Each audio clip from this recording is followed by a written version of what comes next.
নমস্কার বন্ধুরা, তোমরা সবাই কেমন আছো? আশা করি সবাই ভালো আছো।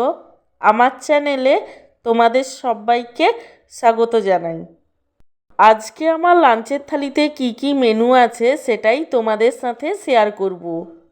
আজকে আমার লাঞ্চের থালিতে আছে গরম গরম সাদা ভাত, তার সাথে আছে এক টুকরো পাতিলেবু, গরম গরম অমলেট, আলু পোস্ত এবং সব শেষে আছে এক বাটি মুগের ডাল, যেটা ধনেপাতা দিয়ে বানিয়েছি।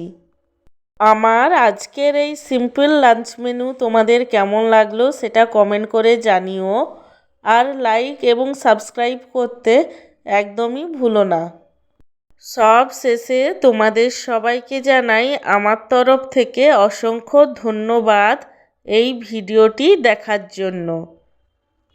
তোমরা এতদিন যেভাবে আমার পাশে ছিলে ঠিক সেইভাবেই সবসময় আমার পাশে থাকবে, এই অনুরোধই তোমাদের কাছে আমি করব।